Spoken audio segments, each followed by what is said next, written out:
Bismillahirrahmanirrahim. Assalamualaikum warahmatullahi wabarakatuh. Alhamdulillahirabbil alamin. Raditu billahi rabban wa bil islami dinan wa bi Muhammadin nabiyya wa rasulah.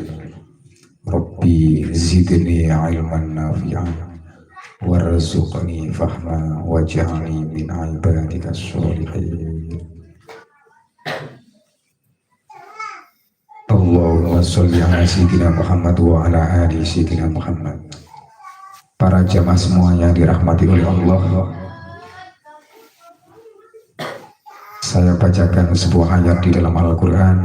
Bismillahirrahmanirrahim. Wasta'inu bis-sabri was-shalah wa innaha lakabiratun illa 'alal khashi'in, yang artinya mohonlah pertolongan kepada Allah dengan sabar dan sholat. Sesungguhnya sholat itu benar-benar berat kecuali bagi orang-orang yang khusyuk.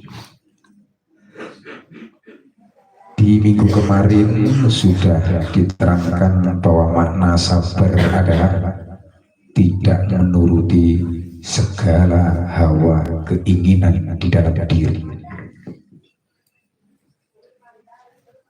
Kemudian sholat, kita disuruh minta tolong kepada Allah dengan jalan sabar dan sholat. Pertanyaannya, apakah sholat yang kita kerjakan selama ini sudah benar? Apakah sholat yang kita kerjakan selama ini sudah sesuai dengan sholat yang dikerjakan oleh Rasulullah Shallallahu Alaihi Wasallam?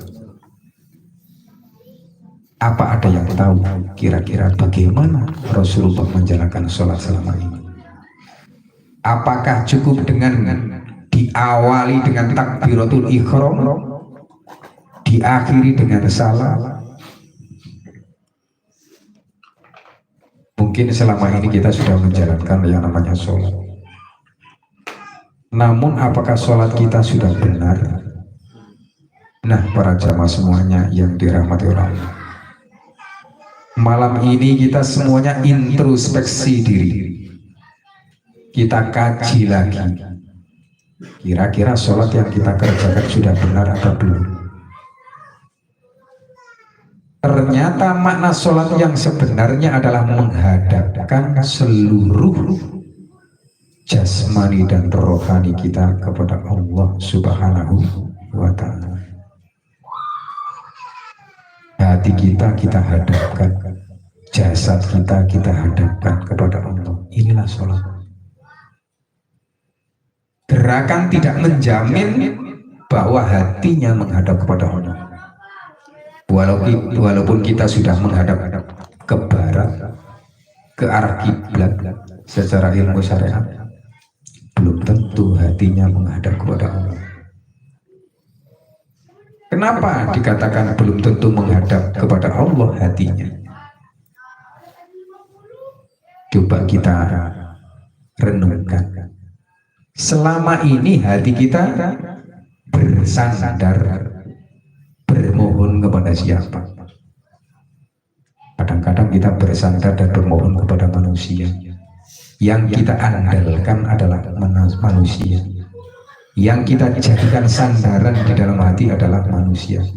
Berarti kita belum menghadapkan jasmani dan ruhani kita kepada Allah Subhanahu wa Ta'ala. Untuk menghadap kepada Allah, tidak mungkin kita ujuk-ujuk langsung menghadap kepada Allah sesuai dengan prasangkanya sendiri. Tentunya Allah ini mempunyai wakil-wakil yang ditugaskan di muka bumi ini. Maka dari itu, untuk menghadapkan hati kita kepada Allah tanpa melalui wakil-wakilnya Allah yang telah diutus oleh Allah, yang telah dipilih oleh Allah, mustahil hati kita bisa menghadap kepada Allah Subhanahu wa Ta'ala. Maka dari itu para jamaah semuanya yang dirahmati Allah, jangan sekali-kali kita merasa bahwa sholat yang kita kerjakan selama ini sudah benar. Jangan sekali-kali kita merasa sudah cukup, akhirnya tidak mau menimba ilmu lagi. Karena ilmu ini sifatnya dinamis, berkembang. Yang kita pahami sekarang dengan yang akan datang jelas berbeda. Disesuaikan dengan berkembangnya nalar berpikir kita, disesuaikan dengan berkembangnya kefahaman ruhani kita. Kalau mengerti makna sholat yang sebenarnya tentu sangatlah berat. Wahai jamaah yang dirahmati oleh Allah, makanya Allah sudah mengatakan wa innaha lakabiratun illa 'alal khashiin. Sesungguhnya sholat itu benar-benar berat. Illa 'alal khashiin, kecuali bagi orang yang khusyuk. Mungkin kita selama ini mengetahui artinya khusyuk itu cuma diem, nggak mikir apa-apa kecuali Allah, tapi hatinya kemana-mana. Walaupun Allahu Akbar sudah berdiri, ruku, sujud, seakan-akan kalau dilihat itu khusyuk, padahal pikirannya kemana-mana, hatinya kemana-mana. Nah, selain makna daripada khusyuk ini, kita mengetahui yaitu tenang. Hati yang tenang sudah bisa dikatakan khusyuk bagi secara umum. Tetapi makna yang sebenarnya khusyuk adalah amal perbuatan yang kita lakukan ini semuanya hanya tertuju kepada Allah Subhanahu wa ta'ala. Jadi apapun yang kita kerjakan, apapun yang kita lakukan, semuanya ini hanya karena Allah Subhanahu wa ta'ala. Mudah-mudahan apa yang saya sampaikan bisa menjadikan manfaat bagi kita semuanya fid dini wa dunya wal akhirah. Akhirul kalam, wassalamualaikum warahmatullahi wabarakatuh.